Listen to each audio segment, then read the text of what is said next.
yaitu Nabi kita Muhammad bin Abdullah sallallahu alaihi wasallam, yang tidak akan pernah kita lupakan setiap ada majlis yang indah seperti ini. Dan semoga rahmat Allah berikan kepada keluarga yang suci, para sahabatnya yang mulia, yang telah membantu perjuangan Rasulullah sehingga tegaklah Islam sampai saat ini.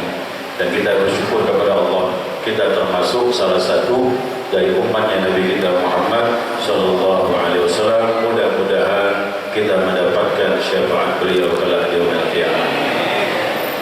Para jamaah sekalian yang dirahmati Allah, malam ini kita memperingati manusia yang sangat mulia, kelahiran yang sangat mulia, mempunyai akhlak yang begitu mulia, dan kemuliaannya tetap sampai sekarang terjaga, bahkan semakin meningkat tatkala umat-umatnya mengenal kemuliaannya, karena ia dididik oleh Tuhan yang maha mulia. Dan mudah-mudahan dengan kita memuliakan Nabi, Allah akan memuliakan kita. Itu namanya wasilah. Kita memuliakan orang yang mulia dengan harapan kita pun insyaallah akan dimuliakan Allah Subhanahu wa taala. Dan Nabi pernah menyatakan, ana akramul awwalin wal akhirin. Akulah orang yang paling mulia dari dunia, yang awal dari Adam sampai akhir zaman. Dan itu Nabi mengungkapkan bukan karena Nabi sombong, tidak. Nabi tidak sombong, karena ucapan Nabi itu sangat menyentuh di hati para sahabat. Dan kita sekarang pun membacanya, kita tidak ragu dengan ucapan Nabi. Beda dengan kita ini. Kalau kita ngomong tentang diri kita, boleh jadi ada kesombongan. Ciri-cirinya apa? Kalau orang ngomong dengan kesombongan, orang mendengarnya risih, masuk kuping kanan, keluar kuping kiri. Tapi kalau orang yang hatinya bersih, dia bercerita tentang kelebihan dirinya, kadang-kala masuk ke hati kita, berarti dia menceritakan tentang nikmat Allah yang Allah berikan kepadanya. Wa amma bi ni'mati rabbika fahaddits. Adapun nikmat Tuhanmu, sebutkan, ceritakan. Nah, jadi Nabi menyebutkan seperti itu, tahaddus bi ni'mati, bercerita tentang nikmat Allah Subhanahu wa taala. Jadi bisa sombong, bisa tidak, tergantung orangnya. Kalau orang dekat dengan Allah, bicara tentang dirinya, boleh jadi dia bercerita tentang nikmat Allah Subhanahu wa taala. Kelahiran Nabi sallallahu alaihi wasallam membawa perubahan besar dunia, dan sampai sekarang kita rasakan. Makanya tidak ada nikmat yang paling besar, kata ulama, kecuali nikmat lahirnya junjungan kita Nabi Muhammad sallallahu alaihi wasallam. Dan kita tidak akan tahu siapa itu Allah, dan kita tidak tahu mana yang benar, mana yang batil, dan kita tidak tahu mana jalan ke surga, dan kita tidak tahu mana jalan ke neraka. Itu semuanya dengan berkah lahir Nabi Muhammad sallallahu alaihi wasallam. Kita tidak akan disebut kemuliaan diri kita kalau tanpa beliau.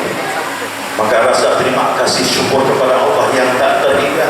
Makanya malam ini kita merayakan Maulid Nabi Muhammad sallallahu alaihi wasallam. Untuk apa? Untuk kehidupan kita, agar kita jadi orang yang hidup, jangan jadi orang yang mati. Siapa yang hidup? Orang yang hidup, orang yang beriman kepada Allah. Orang yang beriman kepada Allah belum dikatakan hidup sebenarnya sampai dia mempunyai ilmu. Orang yang berilmu pun belum dikatakan hidup yang sebenarnya sampai dia ibadah. Orang yang ibadah pun belum dikatakan hidup yang sebenarnya sampai ibadah itu menjadikan dia ingat kepada Allah Subhanahu wa taala.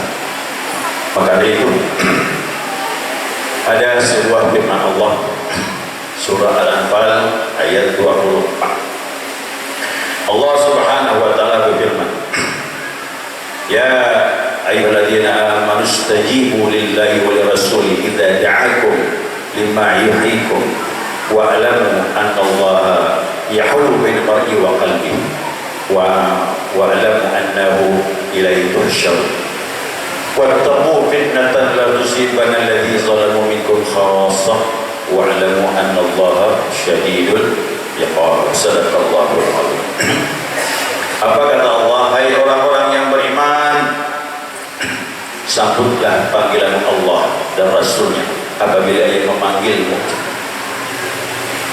Hai orang-orang yang beriman, sambut panggilan Allah dan Rasulnya apabila ia memanggil kalian.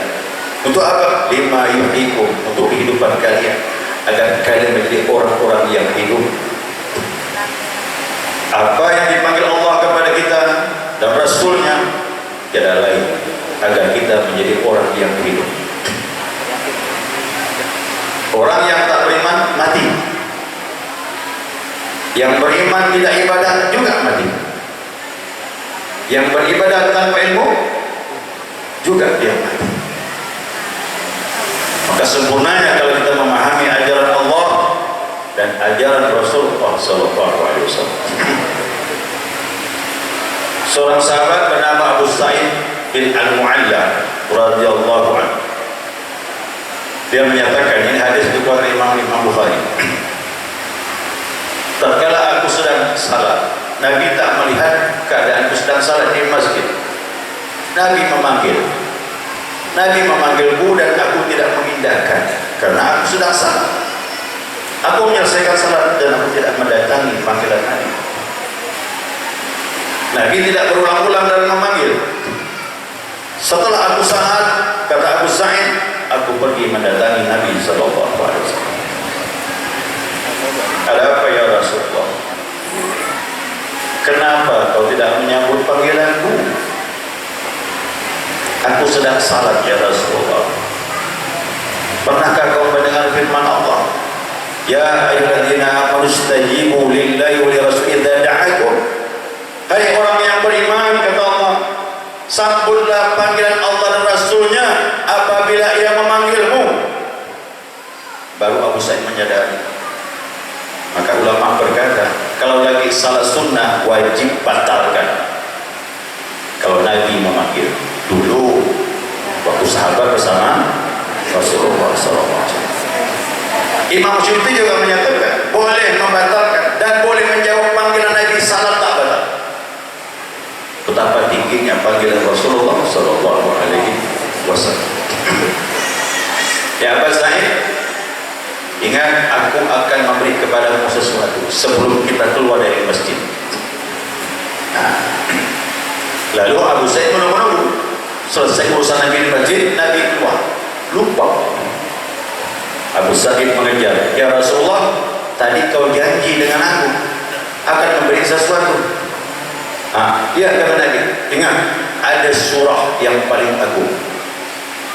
Surah apa ya Rasulullah? Barusan turun, Alhamdulillahi Rabbil Alamin, wahiyya sab'ul mathani, itu surah Al-Fatihah, dan dia 7 ayat yang diulang-ulang. Itu hadiah Nabi kepada Abu Sa'id Al-Khudri. Inilah ijazah. Itu ijazah. Guru memberi suatu amalan kepada murid, ijazah. Sebagaimana Nabi menyampaikan sahabat, itu ijazah. Jangan heran, sampai sekarang pun ada juga ijazah Al-Fatihah. Tidak tahu dari sahabat yang mana. Ada sanadnya terus sampai ulama-ulama. Karena kita mendapatkan itu mahal. Sanad itu mahal, mengandung berkah. Maka sahabatlah yang paling membawa berkah. Kenapa? Mendapat berkah dari Rasulullah SAW. Maka jamaah sekalian dirahmati Allah Subhanahu wa Ta'ala, kalaulah dahulu sahabat dipanggil Nabi langsung menjawab, sama sekarang juga begitu. Al-Quran kita baca, sejauh mana kita menanggapi panggilan Rasulullah SAW. Makanya ada sebuah kisah Nabi menyatakan ada 3 bayi yang bisa ngomong waktu masih bayi. Salah satunya sebab panggilan, yaitu Jurej. Pernah dengar kisah Jurej? Nah, Jurej ahli ibadah, tapi Bani Israel ahli ibadah, taat kepada Allah SWT, dan dia buat mihrab, tempat tertentu dipakai ibadah. Ibunya datang, ada keperluan memanggil Jurej, tapi Jurej tidak menanggapi. Dia teruskan salat, sedang salat Jurej. Sampai 3 kali ibunya memanggil, Jurej berkata lagi salat, ya Allah, aku sambut panggil ibuku atau aku teruskan salat. Tapi hatinya cenderung meneruskan salat. Salatnya salat sunnah. Akhirnya si ibu kecewa, ibu berkata, "Hei Jurej, sebentar lagi kau akan mendapat fitnah. Mudah-mudahan Allah uji kau dengan fitnah wanita." Kata begitu kan. Jadi seorang ibu berkata, ucapan ibu Jurej dijawab oleh Allah Subhanahu wa taala. Jurej ahli ibadah.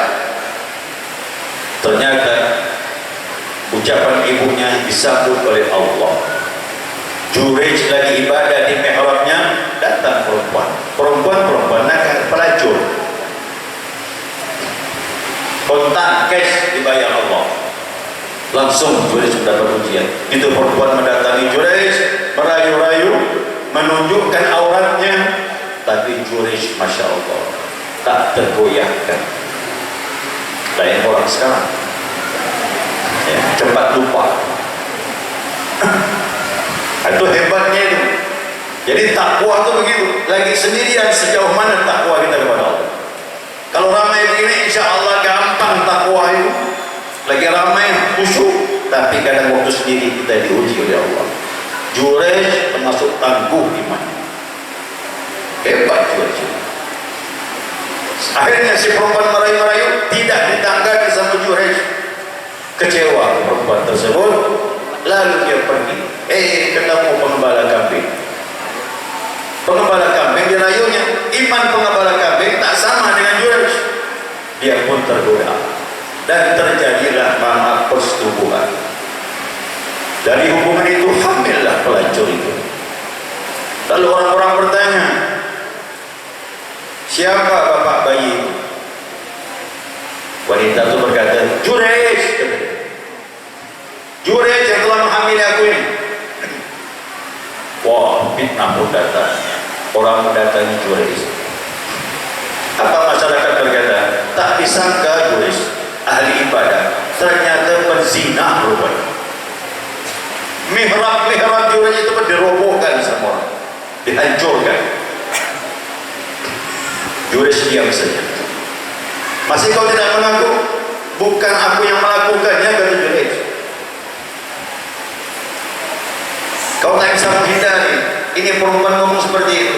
Ya, dia bohong. Kau bisa buktikan? Bisa kan Jurej? Dengan apa? Tunggu bayi itu keluar. Tanya dia. Masya Allah. Ditunggu bayi itu keluar lagi, ditanya, siapa bapakmu? Pengembala kambing. Allah masih sayang dengan Jurej. Ditunjukkan karamahnya. Alhamdulillah Jurej lepas dari fitnah. Tapi lumayan pahitnya fitnah. Makanya ulama menggarisbawahi, kalau ibu kita memanggil salat sunnah, batalkan. Bagaimana kalau salat fardu? Percepat. Cepat selesaikan salat fardu. Begitu. Nah, kalaulah panggilan ibu kita seperti itu, apalagi panggilan Rasulullah SAW. Rasulullah itu lebih dari orang tua kita. Sekarang pun kita rasakan, kalau kita paham, lebih, apalagi di akhirat. Jangankan lagi guru kita itu, guru spiritual, guru rohani, kalau guru kita termasuk waliullah, dia akan lebih nampak kelihatan sebagai bapak kita nanti di akhirat. Di dunia ayah kita itu nasab fisik, kita lahir darinya, tapi di akhirat nanti rohani guru akan membela kita, apalagi rohnya Nabi kita Muhammad sallallahu alaihi wasallam. Allahumma shalli ala Muhammad.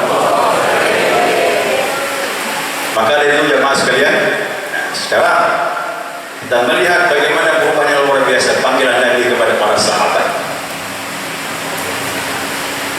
Kadang juga maaf, selain insan pun Nabi panggil bisa datang dengan Nabi SAW.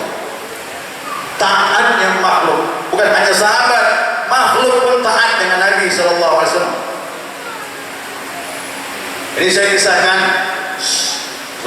salah satu dari Bani Sulaim.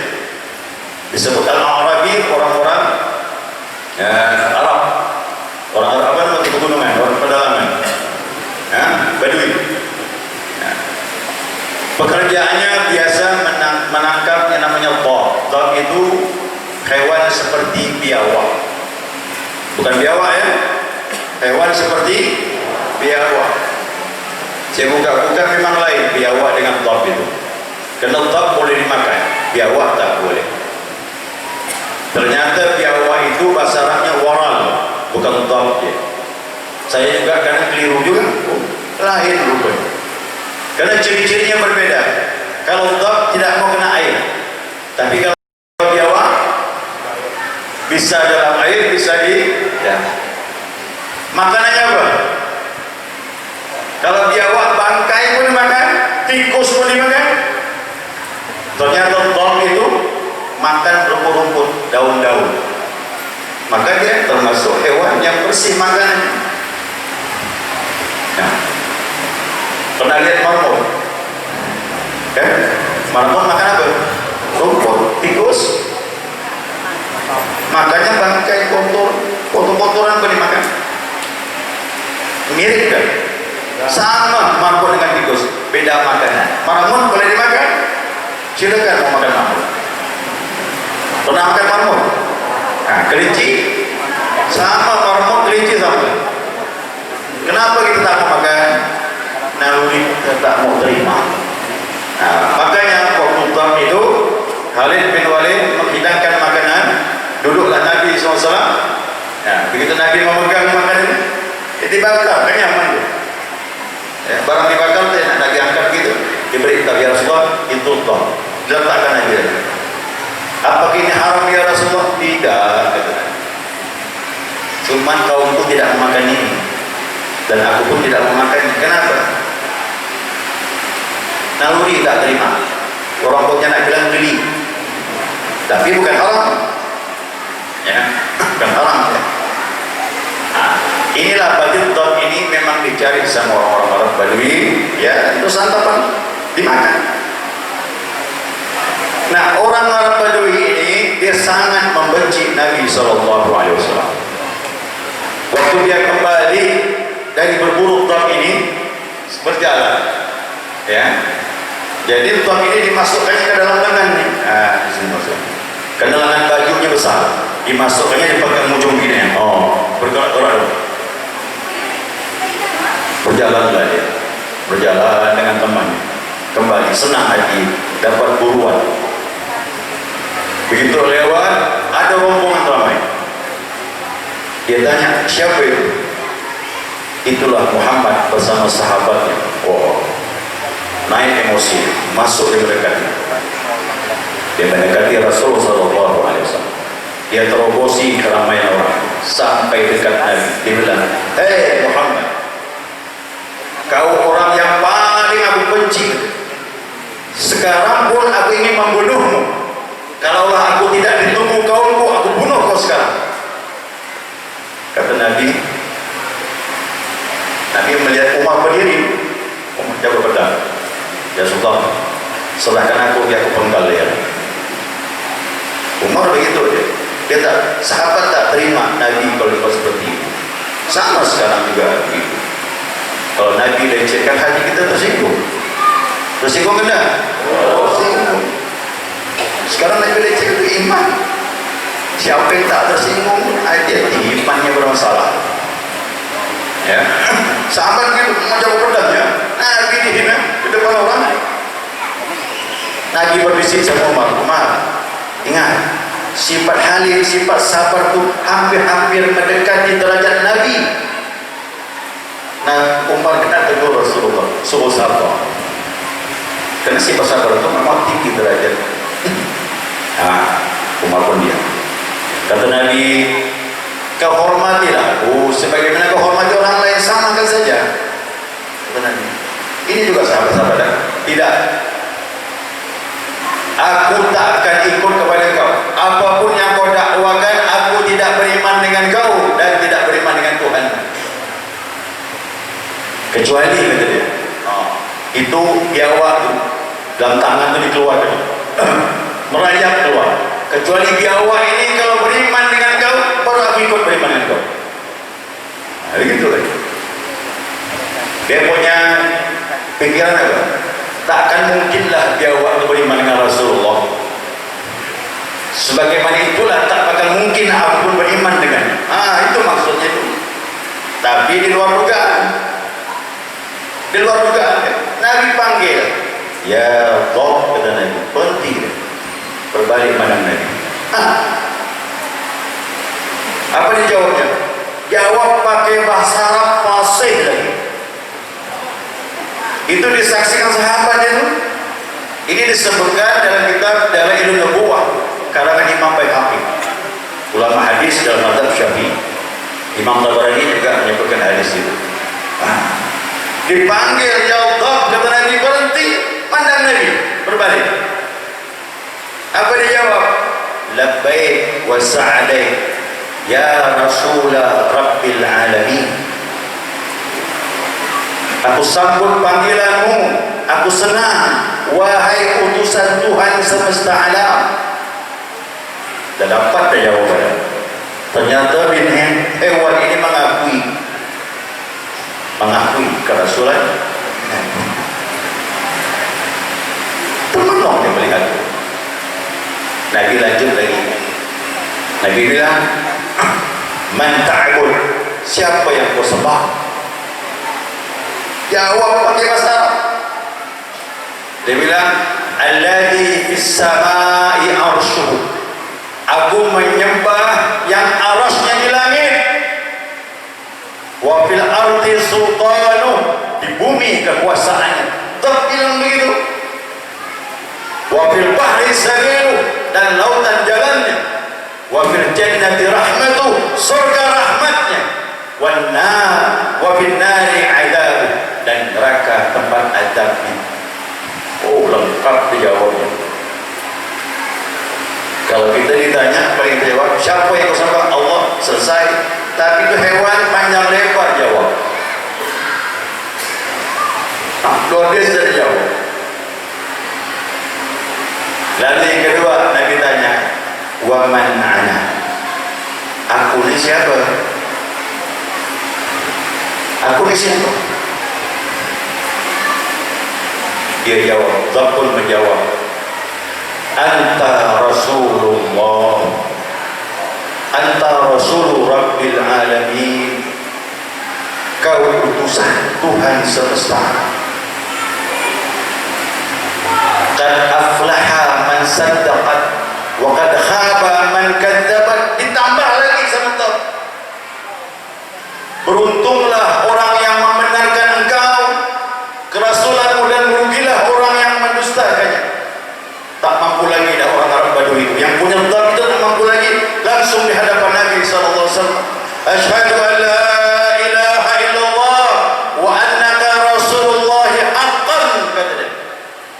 Aku bersaksi tiada Tuhan kecuali engkau, kecuali Allah, dan engkau betul-betul utusan Allah.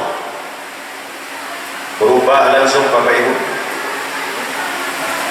Setelah itu apa yang terjadi? Dia bilang, ya Rasulullah, sebelum ini kaulah orang yang paling aku benci, tapi setelah ini kaulah orang yang paling aku cintai, ya Rasulullah.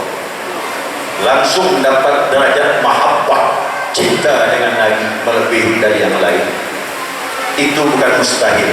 Kalau di hadapan Nabi, yang benci bisa jadi cinta dengan Rasulullah sallallahu alaihi wasallam. Allahumma shalli ala Muhammad. Ya. Sahabat menyambut panggilan Nabi, hewan pun menyambut panggilan Nabi. Bagaimana kita? Allah bilang, hai orang beriman, sambutlah panggilan Allah dan Rasulnya. Apabila memanggilmu, lima yuhyikum, agar kalian hidup menjadi orang yang betul-betul hidup. Bagaimana caranya? Orang kafir mati, orang beriman hidup. Orang yang malas ibadah mati, yang beribadah hidup. Orang yang berzikir hidup, yang tak berzikir mati. Orang yang alim hidup, orang yang jahil mati. Ayo jemaah sekalian, kita beriman, insya Allah, amin. Yang kedua, mudah beriman kita jaga oleh Allah Subhanahu Subhanahu wa taala. Yang kedua, ibadah, mudah-mudahan kita istiqamah ibadah sampai kita bertemu dengan Allah Subhanahu wa taala. Istiqamahlah biar kita jadi orang yang hidup. Siapa istiqamah imannya, istiqamah ibadahnya, Allah jamin kepada kita. Apa kata Allah? Innal ladzina qalu rabbuna Allah tsumma istaqamu tatanazzalu 'alaihim malaikatu alla takhafu wa la tahzanu abshiru bil jannati allati kuntum tu'adun. Orang yang mengatakan Allah Tuhan kami, kemudian dia istiqamah ibadah kepada Allah, turun malaikat berkata kepadanya, alla takhafu wa la tahzanu, jangan kau takut, jangan kau gentar. Berita gembira surga yang dijanjikan Allah Subhanahu wa taala. Mudah-mudahan kita dapatkan surga Allah. Kemudian yang ketiga, jadilah orang yang mengerti ilmu. Tidak harus jadi ulama. Kita pahami apa yang kita lakukan, tauhid kita, ibadah yang kita perlukan, itu yang penting. Ulama lain dia banyak belajar menghabiskan waktunya, tapi kita ini yang fardu ain wajib kita belajar. Agar apa? Agar juga kita menjadi orang yang hidup. Ulama berkata, al-jahiluna famauta qabla mautihim. Orang jahil itu mati sebelum mati. Perjalanan kemana-mana, beraktivitas, mati sudah. Ilmu tak tahu, tak kenal Allah, tak kenal ibadah. Kalau beribadah tak kenal apa tujuan ibadah, tak tahu siapa yang disembah. Wal alimuna wa ilmatu fa'ahya. Orang yang alim sekalipun dia meninggal, hidup. Guru-guru kita meninggal, hidup. Ulama-ulama kita hidup. Apa hidup? Namanya hidup. Ilmunya dipakai. Ulama-ulama besar hidup semuanya. Imam Nawawi, Imam Syafi'i, Imam Syuyuti, Imam Maliki, Hanafi, Hambali, semua imam hidup sampai sekarang. Sudah berapa ratus tahun meninggal. Ada yang 1000 lebih hidup sampai sekarang. Apakah lagi sahabat-sahabat Nabi SAW? Setiap hadis disebutkan namanya selalu didengungkan. Terlebih lagi yang mempunyai kalimat hadis itu Nabi Muhammad SAW. Maka hidupkanlah Nabi SAW dengan memperbanyak ibadah kepada Allah Subhanahu wa taala. Mudah-mudahan kita akan diakui Allah sebagai hamba-Nya dan kita diakui sebagai umat Nabi kita Muhammad sallallahu alaihi wasallam. Amin ya rabbal alamin. Demikian pada mas sekalian, sudah menjelang jam 8 ya, mudah-mudahan ada manfaatnya. Saya mohon maaf atas khilafan dan kekurangan. Terima kasih atas perhatiannya. Wa ma taufiqi illa billah, alaihi tawakkaltu wa ilaihi unib. Wassalamu alaikum.